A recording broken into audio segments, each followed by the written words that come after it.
तेजपाल भाई, अगर आप कैमरे के सामने आए हैं तो सबूतों के साथ आइए।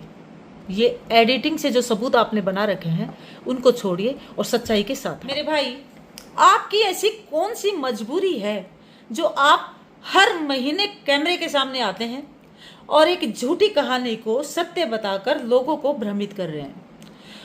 मेरे भाई, ऐसी अभय यादव ने आपका क्या बिगाड़ दिया जो आप हर महीने सिर्फ एक ही आदमी की तरफ उंगली कर रहे हैं? भाई, मैं ना आना नहीं चाहती कैमरे के सामने, सच में सच बता रही हूँ, मैं कैमरे के सामने बिल्कुल भी नहीं आना चाहती, लेकिन कुछ बातें ऐसी हो जाती हैं कई बार जो मन है ना, दिल करता है कि सामने आके और सीधा उनसे जाके बात करें, लेकिन अब ये तो संभव है नहीं। तो एक ये सोशल मीडिया है जो बड़ा मतलब आजकल चल रहा है, जिसके जरिए हम एक दूसरे तक अपनी बात पहुंचा सकते हैं। सोशल मीडिया में बड़ी ताकत होती है। मैं मानती हूँ सोशल मीडिया पर गंदगी भी है, लेकिन भाई अगर इसका सही तरीके से इस्तेमाल किया जाए तो सोशल मीडिया में इतनी बड़ी ताकत है कि बड़ी से बड़ी जो भी अनावश्यक शक्तियां हैं उनको झुकाने की ये सोशल मीडिया ताकत रखता है।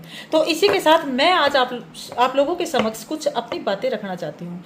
भाई, मेरे जो नांगल चौधरी विधानसभा है हरियाणा में, जिला महेंद्रगढ़ में विधानसभा नांगल चौधरी, इस नांगल चौधरी विधानसभा में पिछले कई दिनों से जो राजनीति चल रही है ना, वो बड़ी गंदी राजनीति चल रही है, बहुत गंदी राजनीति चल रही है। क्योंकि नांगल चौधरी को पहले कोई जानता नहीं था और हमारे यहाँ से एक विधायक बने थे 2014 में, डॉक्टर अभय यादव। अभय यादव आप सभी जानते हो, हरियाणा से तकरीबन मुझे ऐसा लग रहा है कि पूरा हरियाणा इस आदमी का फैन है, क्योंकि सबको पता है इस आदमी ने इस इलाके को जीरो से हीरो बना दिया।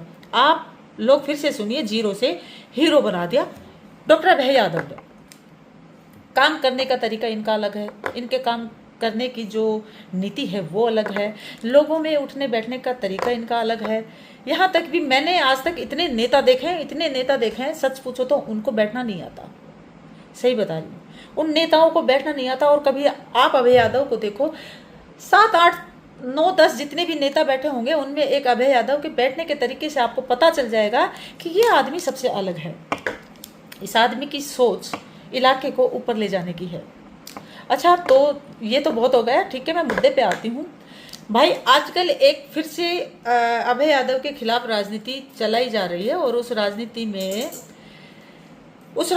में झूठ को सत्य बताकर कैमरे के सामने बड़े खुलेआम बहुत जोर शोर से उसका प्रचार किया जा रहा है, जिसका एक अहम उदाहरण कल ही शायद हाँ 4 घंटे में ऑफिस से आई थी और ऑफिस आते मैंने फ़ोन देखा तो देखा कि तेजपाल इंजीनियर, विधानसभा नांगल चौधरी का हर आदमी इस तेजपाल इंजीनियर को अच्छे से जानता होगा और पिछले काफ़ी दिनों से ये चर्चा में है।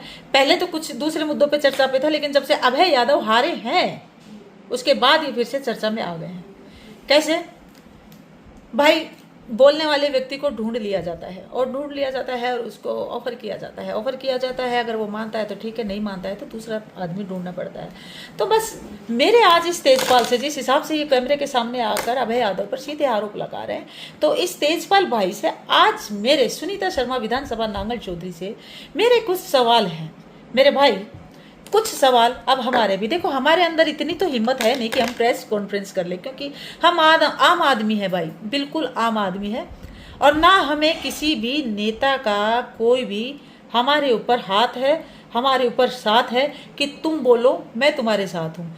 हाँ, अभय यादव के लिए मैं सिर्फ इसलिए आती हूँ कि इस आदमी ने जो कार्यशैली अपनाई है, जो कार्य करने की नीति अपनाई है, हम उसके फैन हैं।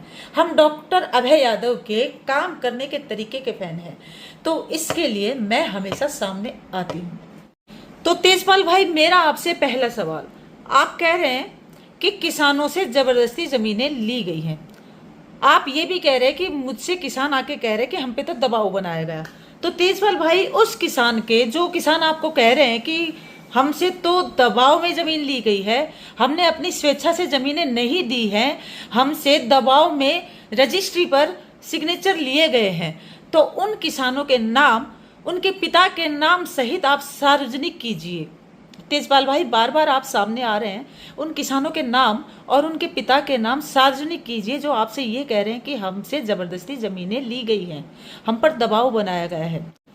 तेजपाल भाई, मेरा आपसे दूसरा सवाल, आप बोल रहे हो कि लॉजिस्टिक हब से नेशनल हाईवे को जोड़ने वाली जमीनें जब किसानों से ली गई, वो किसान 3 गांवों से थे, ताजीपुर, खानपुर और शाहपुर अव्वल। तो जब उन किसानों से जमीन ली गई तो आप कह रहे हैं कि वो जमीन 2013 के जो भूमि अधिग्रहण जो कानून होता है भारत सरकार का, उसके अंतर्गत अधिग्रहित नहीं की गई, उसके अंतर्गत नहीं ली गई, आप ये कह रहे हैं। तेजपाल भाई, आपने भारत सरकार का वो उस राजपत्र की नोटिफिकेशन देखी है जो अखबार में छपी थी? और अगर देखी है तो फिर आप इस सत्य को झूठ बताकर लोगों के सामने क्यों लेके आ रहे हैं? आपको सारी सच्चाई पता है, उसके बावजूद भी आप सत्य को झूठ बनाकर लोगों के सामने लेके आ रहे हैं। ऐसी क्या मजबूरी हो गई भाई आपकी? तेजपाल भाई, मेरा आपसे तीसरा सवाल। तेजपाल भाई, जब लॉजिस्टिक हब और एम्स दोनों के लिए जब सीधे किसानों से जमीन ली जा रही है, एक ही नीति और एक ही तरीके से, तो अलग अलग मतलब पैसे जो निर्धारण किए जाते हैं, रेट निर्धारण के तरीके अलग अलग हो, क्या ये सही है? क्या आप जिस एससीओ की बात कर रहे हैं, क्या उसके अंतर्गत किसानों से सीधा 5 लाख रुपए प्रति किसान नहीं लिए गए हैं? तेजपाल भाई, मेरा आपसे चौथा सवाल। HSIIDC एक सरकारी कॉरपोरेशन है, तो तेजपाल भाई आप कह रहे हैं कि सैकड़ों करोड़ों रुपए का कमीशन डॉक्टर अभय ने खाया है। आप सैकड़ों करोड़ों रुपए का गबन का आरोप डॉक्टर अभय यादव पर सीधा लगा रहे हैं, ठीक है? अब हमारी आपसे एक गुजारिश है तेजपाल भाई कि आप जब इस झूठ को सच्चाई के रूप में लोगों के सामने लेके आ रहे हो, तो उस चीज का कोई तो अंश, कोई सबूत, कुछ भी, मतलब जो भी डॉक्टर यादव को भुगतान हुआ है इतनी राशि का, उसका कोई तो सबूत, कोई रिकॉर्ड आपके पास होगा। तो तेजपाल भाई, बार बार चिल्लाने से कुछ नहीं होगा, आप उसको सार्वजनिक कीजिए, आप उस रिकॉर्ड को सार्वजनिक कीजिए, आप उस सबूत को सार्वजनिक कीजिए, आप उस सबूत को दिखाइए कैमरे के आगे जो ये कहता है कि डॉक्टर अभय यादव ने सैकड़ों करोड़ों रुपए का गबन किया है। तेजपाल भाई, मेरा आपसे 5वां सवाल। आप कह रहे हैं कि किसानों को, जो किसान खेतों में मकान बनाकर रह रहे थे, उनको भी वाजिब कीमत नहीं मिली है। अच्छा भाई, आप पुनर्वास की बात कर रहे हैं, आप, हाँ, तो आप कम से कम इस बात को तो उन किसानों के नाम सार्वजनिक कीजिए ना, जिन किसानों को खेतों में मकान बनाकर रह रहे थे, उन मकानों की कीमत उनको नहीं मिली। उन किसानों के नाम सार्वजनिक कीजिए, उनके पिताजी के नाम के सहित। तेजपाल भाई, अगर आप कैमरे के सामने आए हैं तो सबूतों के साथ आइए। ये एडिटिंग से जो सबूत आपने बना रखे हैं उनको छोड़िए और सच्चाई के साथ आइए। तेजपाल भाई, अब मेरा आपसे एक आखिरी सवाल।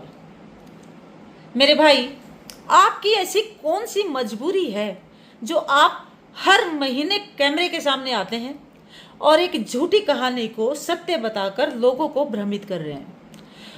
मेरे भाई, ऐसी अभय यादव ने आपका क्या बिगाड़ दिया जो आप हर महीने सिर्फ एक ही आदमी की तरफ उंगली कर रहे हैं, जबकि आपको पता है कि लॉजिस्टिक हब के लिए जब जमीनें ली गई तो एक अभय यादव ही उस कमेटी के मेंबर नहीं थे।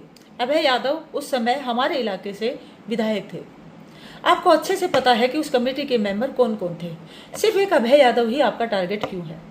एक अभय यादव की तरफ आप उंगली क्यों उठा रहे हैं? आप बार बार प्रेस कॉन्फ्रेंस करके सिर्फ अभय यादव के नाम को क्यों उछाल रहे हैं? बताइए तेजपाल भाई। मैं आपसे आशा करती हूं कि इन सवालों के जवाब आप बड़ी स्पष्टता के साथ देंगे, साफ सुथरी आवाज में देंगे और सभ्यता में रह के देंगे। धन्यवाद।